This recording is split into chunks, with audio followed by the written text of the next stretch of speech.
जय जोहार, जय छत्तीसगढ़। संगवारी हो दिल से हृदय। तो संगवारी हो आज अमन आहन शादी के पार्टी में।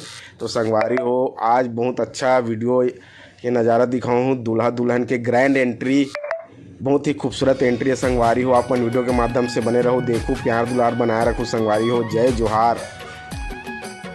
तो संगवारी हो आप लजे दिखात हो कि ये मोर स्वीट बेटी हरसाली, ये मोर स्वीट भांजी, ये मोर स्वीट वाइफ जी, ये मोर क्यूट बेटा मयंक। मन पार्टी के भरपूर मजा लेते।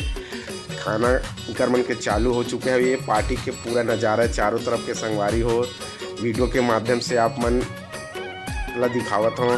तो माया दुलार बनाए रखूँ मोर वीडियो में।